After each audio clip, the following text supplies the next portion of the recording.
Special thanks to N-Sabers for sponsoring our 125,000 subscriber lightsaber giveaway. If you want to find out how you can win one of 6 lightsabers, check the pinned comment down below. Hello. Our story begins on Trandoshan. RC-1207 was dropped off with a bundle of regs into a forest they had never seen before. These clones were victims of the Battle of Kashyyyk, an early war victory that became a future holdout for the Republic during the Clone Wars.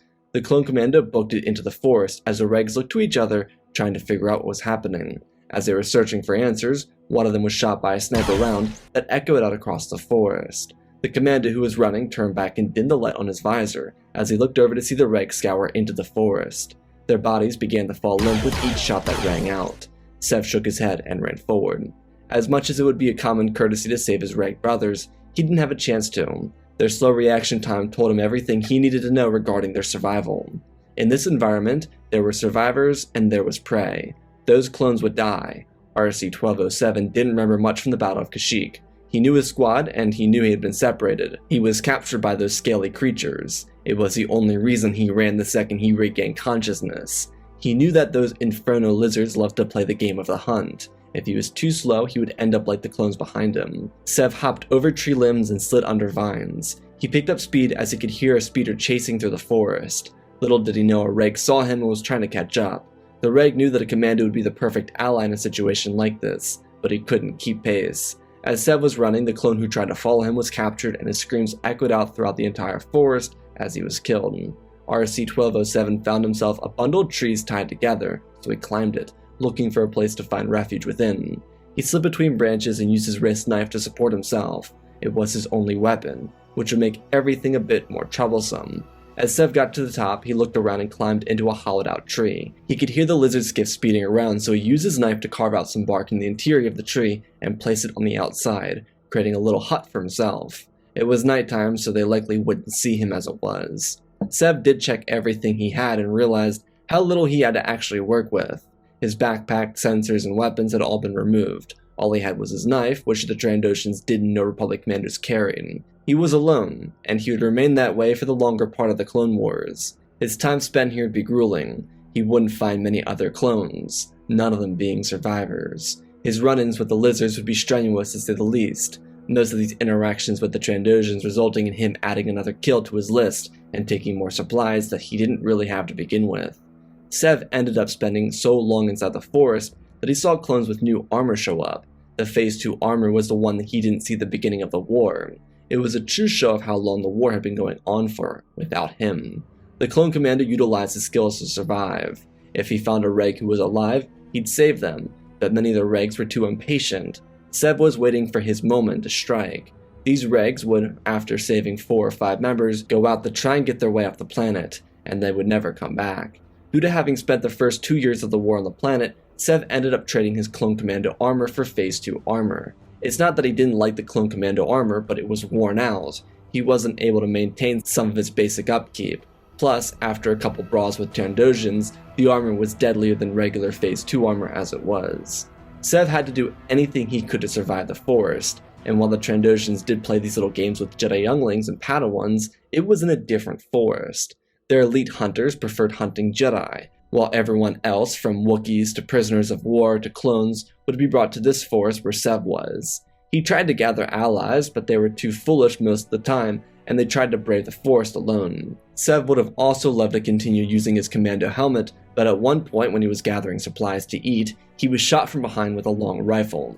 The blast didn't hurt him, but it clipped the side of his helmet, going straight through and leaving a scar on the upper left part of his head. By the 3rd year of the war, he was finally picking up the perfect way to get out of here. Sev was a ruthless killer, but he knew that if he wanted to escape alive, he needed to irk the lizards long enough to make them come in after him. 3 months after his imprisonment in the forest, they stopped chasing after him inside the actual forest itself.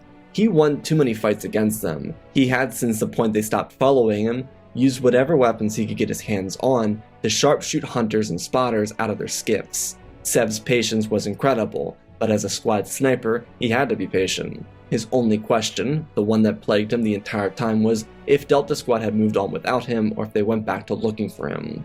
Being as they were soldiers, he knew what they likely did, which was move on and continue fighting for the Grand Army of the Republic.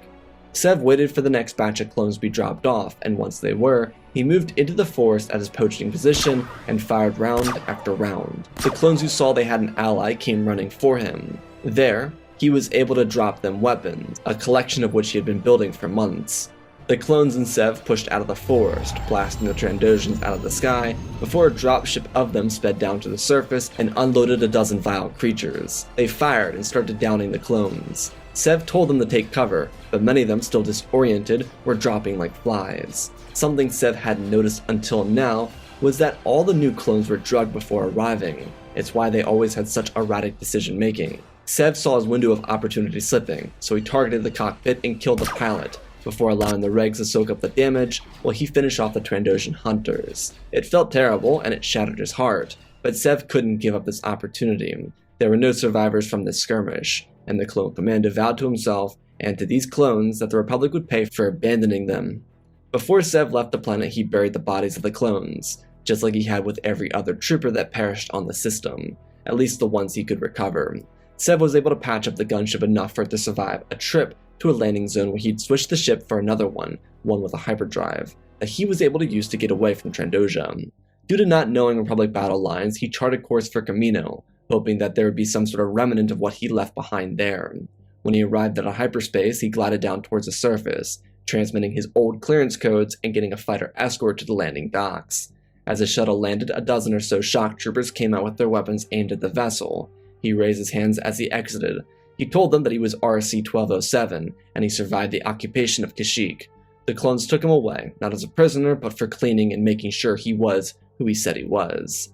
After their scanning, they were able to see that he was indeed RC-1207 from the formerly dispersed Delta Squad. However, he would not be returning to that squad. Sev had questions, but they weren't to be answered at this time. He was given a personal quarters due to being a commando, and he was told to wait for further orders. He was also given a commando uniform. However, he was ordered to leave the uniform without markings. New orders would be coming from Republic High Command soon. The war was almost over.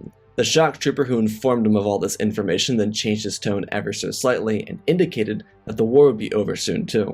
General Kenobi was reported engaging with General Grievous on Utapau. Sev had missed so much, so instead of trying on his new armor, he scoured over reports from the last 3 years to learn as much as he possibly could. What troubled him the most is that Delta Squad had disbanded. They continued on without him, even receiving a new member, but they broke up. Their new sniper wasn't quite them, so Scorch abandoned the squad first. Boss was reassigned to some mundane mission for losing his entire squad's control. Fixer went to work at the Kuat drive yards, and apparently, Scorch, after abandoning the squad, lost his sense of humor, straightened up, and became a commander, being shipped off to some secret facility.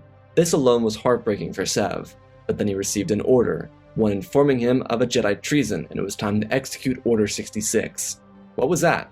He left his cell running around in his raggedy outfit from the Trandoshan moon. He heard blaster fire and ran around the corner finding a dead Jedi general and a couple clones standing over them. Sev asked what happened, and the troopers didn't even acknowledge him, shoving him away as one of them informed him to get his head checked out. These were their orders. If he disobeyed or sided with the Jedi, then he'd be found of treason against the Republic and subsequently discharged. Sev looked very perturbed by this, but he nodded his head and walked away, looking at the dead Jedi once again before leaving. Something was off here. As he made his way back to his room, he noted how different the clones were acting. The Regs, when he arrived, were very loose. They walked in formation, but their shoulders weren't stiffened, and they had a bit more flow in their step. Also, some clones weren't wearing their helmets. The men walking past him now had their helmets on, and they were marching like it was their first week of drill school with the bounty hunters. Sev went back to his room and tried to piece everything together. Surely this couldn't be real. He didn't quite understand. Everything was moving so quickly, and he felt like he was nauseated. Sev pulled out a datapad and looked at the encryption of the order. He wasn't too tech-savvy, especially not after being in the Force for 3 years. But what was going on here? An announcement came over the comms informing the clones that there would be a mandatory meeting at a specific time. All troopers were required to be present. Sev also found this weird, but he decided that he would go to the Kaminoan archives to snoop around with his extra time. Something seemed extremely off. He'd spend the next several hours looking around and finding nothing of value. No one in there minded because they weren't looking for any runaways. Plus, most of the Kaminoans hadn't found out about the execution of Order 66, since they didn't directly receive the order. To Palpatine, they weren't on a need-to-know basis. While Seb was doing this dive, he came across a command list for all Clone Commandos. This list had orders relating to what the regs had, but there were also different offshoots of this. The Clone Commandos had 170 orders, and their 150 were semi-different from the regs. All Seb knew is that the RC program had 170 contingency orders, so he took the list and downloaded it to his data chip before returning to his quarters and putting on his new commando uniform. It was stiff, but it obviously would be. It hadn't been worn yet, and he didn't have any modifications. Plus, he was a bit of a different size due to his time in the wilderness. Broader shoulders, skinnier torso, all of this from a lack of proper portions of protein and his over-reliance on being able to climb. As Sev walked through the halls, the same shock trooper as before directly ordered him to put his helmet on. There'd be no walking around like an untrained wuss. He reacted by contorting his face, which the shock trooper didn't appreciate, but Sev put his helmet on and continued to the assembly area. There was a huge showing from Palpatine. He spoke about the attempt on his life and all the changes made to this new empire. The clones in front of Sev, behind him, and all around him acted like they were hypnotized. They were cheering for nothing and got excited over something that surely meant the end of their time as actual soldiers. Sev didn't like where this was going, so he considered sneaking away, but the same nasty shock trooper rounded up the Clone Commandos before the assembly ended and sent them to the hangar bay. None of these commandos had any personality on their armor. They were soulless and they were following orders. Sev's hate for the Republic, or should he say Empire, continued to build, but he played by the rules. He got in line and was shipped off to an Imperial facility at Darrow. Many of these places existed around the galaxy. Palpatine had been pre-planning for the rise of the Empire with these new facilities. TK troopers were set to replace the men of the Grand Army of the Republic. Once the commanders arrived, they were stationed in front of their new commander, Scorch, who informed them, as commandos, it was their operative to train these brand new troopers for the future security of the Empire. Sev's heart broke when he saw the zombie his squad mate had become. Scorch's orders were simple, and he broke up the group so they could begin their new assignments. What followed were 4 weeks of unbearable pain for Sev. In comparison to his days on Trandoja, he actually preferred being there because there was some semblance of value to him doing anything. These human soldiers were trash. They weren't comparable to the clones, and they would never amount to anything. Sev was able to secretly secure data from Kamino, but he had spent the last 4 weeks trying to make sure he didn't get caught, and that he didn't end up causing something far worse to his brothers. Initially, he wanted to abandon them, but he believed they could be a part of something more. During his time on that system, he had all the time in the galaxy to plan out a rebellion. His distaste for the Republic, now Empire, manifested into a grandeur idea for slowing down the Imperial machine and reducing its system to a shell. His motives were vengeance, and the day it began was today. The first day he had any chance to interact with his former squadmate, actually. Scorch knew Sev was here but made no approach to him. When Sev found his brother, he asked him if he remembered him, and he took off his helmet. Scorch referred to his brother as RC-1207 and told him to put his helmet back on or he would be punished. Sev in the moment snapped, smashing his helmet into Scorch's face and knocking him out. He then used the commander's code frequency and sent an order to every clone commando on the base, and issued out orders 150 and 163. The first one turned off Order 66, and the second order required every trooper to abandon their base of operations or their current mission. This order was also followed up by a counter, one that Sev issued out, telling the commandos that the TK troopers were insurgents meant to betray them. Their orders were to do as commandos do best. What followed was a battle that ensued across the entire facility of Darrow. Commandos shot down their troopers, and they quickly batched up with each other. Sev picked up his brother and hoisted him over his shoulder and pushed to the facility. None of the commandos used stun rounds. They were going for the kill. As he was running through, Sev saw the first marked commando since he arrived. Gregor was laughing a little bit as he hid from the TKs. They were so inaccurate as he turned the corner and blasted them away. Sev and Gregor quickly got acquainted with each other before they continued forward and pushed for the hangar bay. Once they reached the bay, in a manner similar to how Scorch had before, Sev got to the little balcony and called out to his fellow clone commandos. He told them that the Empire did not care about them. It did not want to see them be free. If the Empire could turn on the Jedi, then how long would it take for them to try and replace the clones with those civilian troopers? He stumbled over his words before finding where he wanted to go with them. He said that as commandos, as elite troopers, it was their duty to... Then he stopped. If the Republic no longer stood, and they were bred for war that no longer existed, what was their duty? All of his time planning fell out from under him when he tried to rally support. Luckily for him, Gregor had a little bit more time to consider these thoughts. informing the people that if they gave up now, who knows what the Empire could do to the galaxy. It was their duty to defend not just themselves, but the people they spent 3 years serving. But the rousing speeches weren't what did the trick for the Commandos. What got them to their side was a collective realization that the Emperor had used an order to completely control their actions. As they fought off the stormtroopers, they found their old personalities again, and in one swift movement, all the Commandos took separate shuttles and departed from Daro. The base was in ruins, and there were no survivors. Sev and his Commandos departed for the wreckage of an old clone base on Orta Platunia. There was reportedly a local population there, but if they made peace with those tribes, then perhaps they could settle in on the base. The best part about this location is it was completely hidden. As long as the Commandos patched everything up, everything would be safe for them there. The first week on Orta Platunia would be stressful. They'd have run-ins with the local inhabitants called the Tals. They were able to use reports from the former battle here to communicate and strike up a peace treaty with the inhabitants. The clones themselves were able to manage everything else, setting up all the old tech that was previously here and making sure it functioned. They had themselves a small unit, a small rebellion if you will, and due to the few vessels they had on hand, they couldn't let every single ship off planet at the same time. They needed to make sure no one would be trapped here. Gregor was one of the Commandos leading a unit of them out to find other Commandos and potentially even Regs. Seb wasn't adamant on finding the Regs, believing that they, despite being their brothers, were useless in such a cause. There were 33 survivors from Daro, so their operation was very small, but the word was being put out by Gregor's squad that Commandos were following the same orders on Daro. When Scorch woke up, during the beginning of the first week, he felt different, but not different enough. He changed so much after he lost his brother in Kashyyyk, and while he was glad to see Sev after all this time, he was the only Commando from the base of Dara that was put into restraints and thrown into a cell. He at this point couldn't be trusted, and the Commandos fresh from their inhibitor chips were avoiding any unwarranted visits from the Empire. Sev took command of this unit, and despite never having held a command, he became comfortable with his own mandate. He learned to adopt a more confident approach to leading. As a commando, he obviously was classed higher than a reg, but before this, he was content leading with his squad, brutally killing his opponents and being a sniper. This was somewhat outside of his normal range. Plus, no amount of training on Kamino could prepare him for leading a revolution. Due to running a squad entirely made up of commandos, he was able to issue out missions on Imperial targets that no other squad of troopers in the galaxy would be able to hit.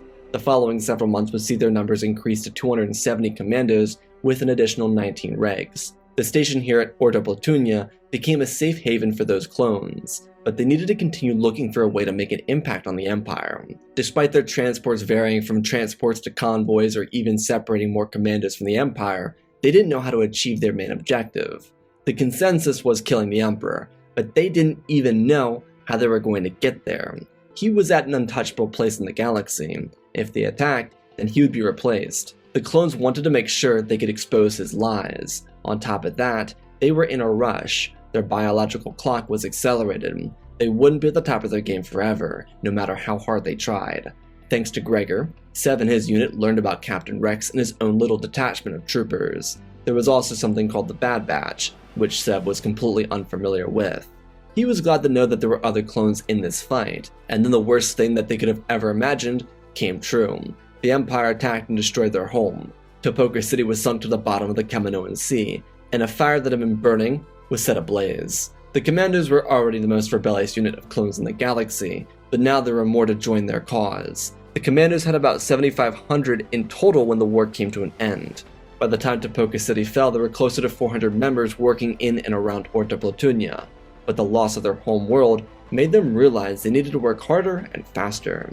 As for Scorch, not even the destruction of Topoka City dissuaded him from remaining loyal to the Empire. He wasn't pleased with the destruction, but he didn't see anything necessarily wrong with it. The Empire set out to maintain justice in the galaxy. It was his brothers who were trying to disrupt that. He had several escape attempts, and if it weren't for Sev, he would have been killed for trying to betray the Resistance. Aside from Rex, the clones befriended civilian rebels such as Saul Guerrera and Cham Syndulla. However, due to the elitism of the clones, they went for bigger targets than civilians could handle. Sev and his commanders were looking for a way to hurt the Empire, but they couldn't do it without affecting civilians. The entire purpose of their fight was to free the oppressed. They knew citizens wouldn't side with them if they were in the firing line, which is something that Saul Guerrera seemed to miss the point with. The clones distanced themselves from him and continued to pour resources into commando missions. These missions were all very discreet, and they were extremely effective. While Rex and his regs were pancaking transports with 2 or 3 prisoners, the commandos were freeing more of their commando brothers, and they were targeting Venators. The major difference is Rex was willing to stun other regs. The commandos saw a Venator full of them as target practice. If they could destroy a reactor, then it was less zombie troopers to worry about. That's the name the commandos came up with for missions. If they radioed back to Orta Platunia, they'd call in zombies or TKs, just so command knew what they were up against. The commandos were 100% aware of the inhibitor chips, but they were doing missions to stop the Empire, not view every clone as a martyr. It was a cruel way to see their brothers, but many of the commandos had negative experience with the regs as it were, because they weren't like the regs. They weren't frontline troopers and they were seen as lesser because of it. The simple things that brothers fight about. The main point being, it wasn't personal, but they also weren't going to go out of their way to save anyone that wasn't a commando. The next full year of operation for the commandos would be very strenuous but successful. They'd bring in nearly 5,000 of their brothers into their ranks. The additional commandos allowed for them to push more missions into deep core territory. The Empire was trying to track their movements, but because their entire career in the military was avoiding being tracked, their home base remained untouched. Palpatine by this point had his own concerns about the potential of rebelling systems. The fist of the Empire continued clutching around its citizens, and then the commandos, led by Gregor, made a daring move. They moved into the Kuat drive yards in an attempt to destroy the entire space station and grind the Imperial production line to a halt. The mission came close to being a complete failure due to the arrival of an Inquisitor, but the clones worked quickly and dedicatedly to weave their way out of the base and pull the trigger. The explosion of the drive yards would rip through an Imperial fleet station in the system, as well as destroy hundreds of other starships, cruisers, corvettes, and destroyers. Those operating the station were mostly TKs and zombies, so they were expendable troopers to the Empire. No civilians were harmed in the destruction of the Kuat drive yards. For the Emperor, this was a hard choice for him. Did he inform the public that rogue clones were making a mockery of him and his empire, or did he silently pour more resources into this and send high-ranking Imperial officers to find and destroy these rebels? He decided with the latter. There were reports coming from Kuat, but the Imperial government was very obviously sweeping it under the rug. They found other things to focus on, whether it be a separatist force from Raxus that was a setup to steal public attention, or some other anomaly to pull people's focus away from Kuat. Sidious decided that to get rid of these insurgents, he needed an important asset away from his original job. Vader was chasing down ghosts of the Fallen Order. Now it was time he do something that would perfectly aid the Empire. The commandos would never learn of Vader tracking them down. Their focus continued to be targets of significant importance to the Empire. With more time following the destruction of the Kuat drive yards, the Bad Batch and Rex were able to have their own version of a success, one that propelled Vader away from the base the commandos were operating at, and then their chance came. Sev's units had been tracking the Emperor for the longest time. There were scouts watching his every move for months, and they were on rotation. They had gotten rid of the CX troopers that showed themselves around them too. Sev wanted the Emperor to die, but his only fear now was how the Empire would respond to such a change. They made an elective decision to go for it, and the rebels tracked Palpatine's vessel as it departed from Coruscant and met up with another Imperial's fleet. The fleet then moved for the Mustafar system. Sev, Gregor, and 1,200 other commandos left their base and made their way for Mustafar. This would be a difficult mission. They had to pose as Imperials, and thanks to some recon done by Gregor's squad, they had Imperial chain codes that could provide them protection as they approached the fleet. The only reason the entire group of commandos didn't join them is because they were out on other missions around the galaxy. Some of them were providing support to civilians, others were destroying Imperial outposts, and the rest were doing either recon or assassination missions. Some of their targets consisted of Tarkin, Yularen, and other high-ranking Imperial officers. Regardless, the main detachment landed inside the hangar bay of the main vessel in the fleet. As the commandos tried escorting themselves out of the hangar, all the doors locked and the lights dimmed to a red haze. Something odd was going on here. They didn't know what, but the sound of Insidious breathing alerted them to something that wasn't supposed to be here.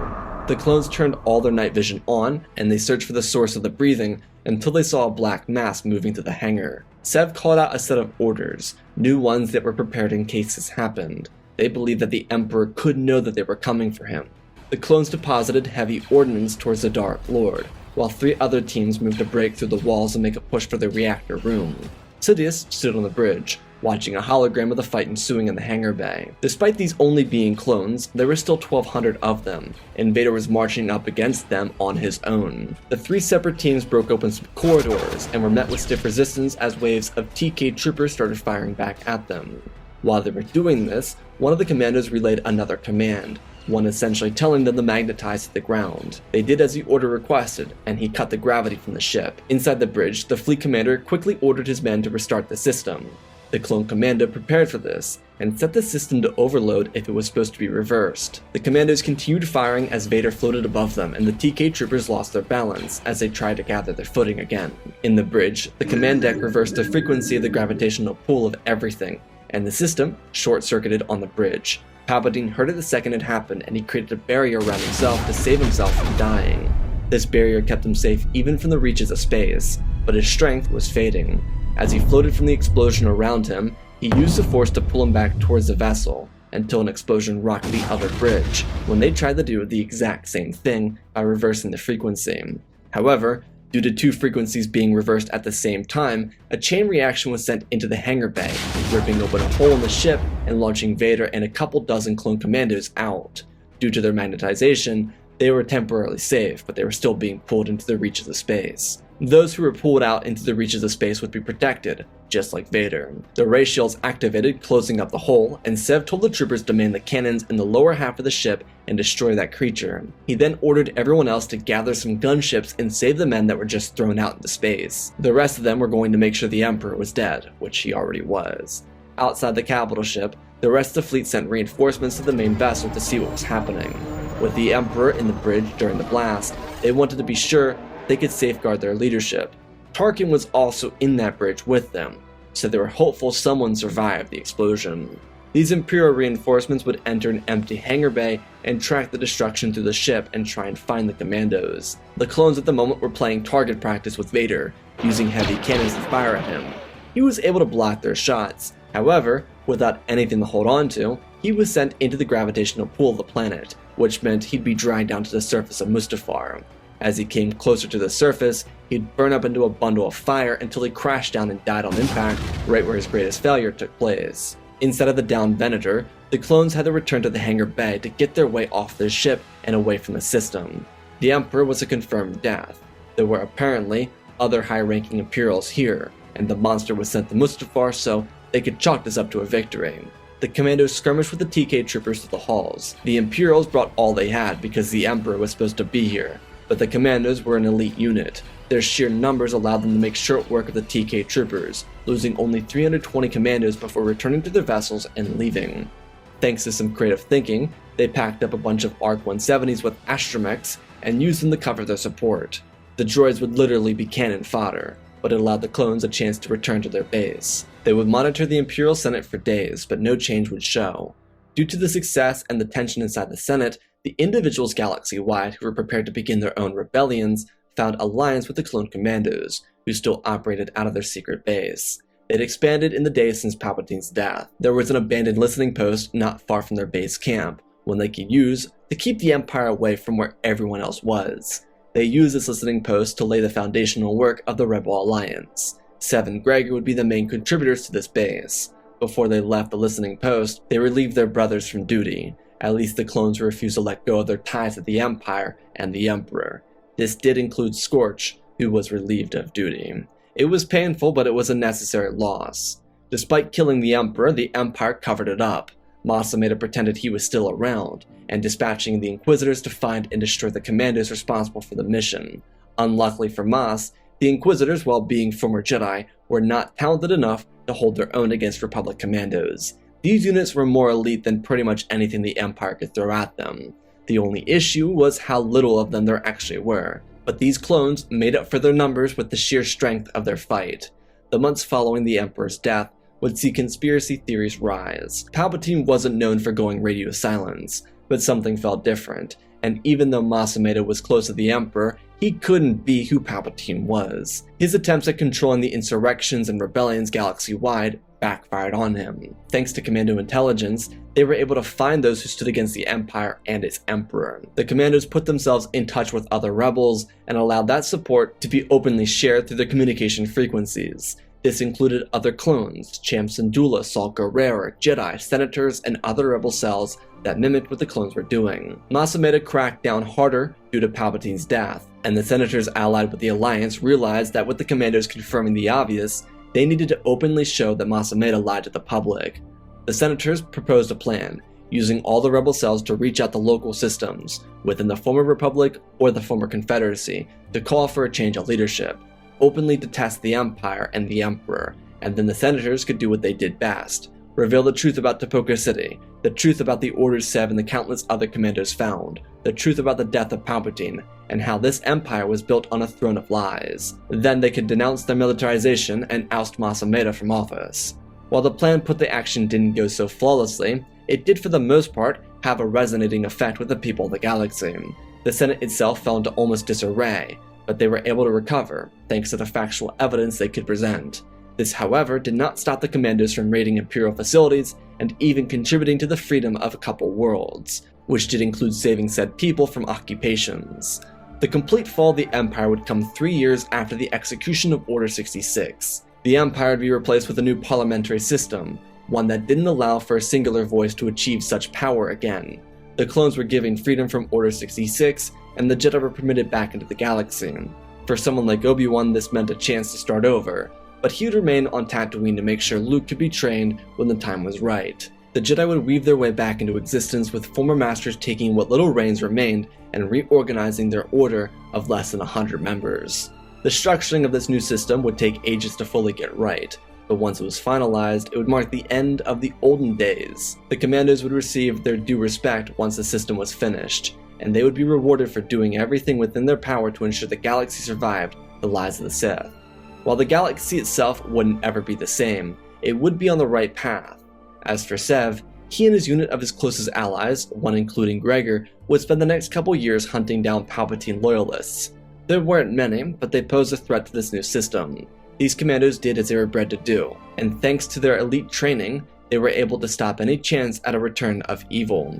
As the years went by and more information was revealed about the Commandos of the post-Order 66 era, they became nearly mythologized beings. They were the heroes of the galaxy, unsung victors of an era that almost tore the galaxy away from the freedom of this new era. And that, my friends, is our story. Again, special thanks to Benjamin Wells, Jango Fett Clone, Ben Ingram, The Big Red Pure Mark, Diamond Constant, Darth Nemesis, Lord Tibbs, CC2024, Galavan Gaming, Tristan, Mandalore, Sir Willem 1767, Darth Revan, Grandy Bane, Laliant, Sky Guy, Penguin, Cullen Rooney, Shark Midori, RJ38, Nick, Michael Erlanger, The Last Jedi, Apollo Weewu 67, Annika Stank Runner, CT7567, Toaster Oven, Oz of Oz, Darth Nox, The Eternal Padawan, Joshua Tam, Johnny DeGuin, Sansa Skeleton, Jedi Sloth, Mr. Yeet Gamer, Lord Callie, Youngly Slayer 66, Madman Studios, Anakin 003, Lord Draken, Fortis Legacy Star Wars, Erebus, Rex the Wolf, the main 3 first names, Darkseid 46, Baron Joshua, and Lord Deadwing. For supporting the channel, smash that like button. Support in other ways, go check out the Patreon. Cool things on there. Giveaway going on.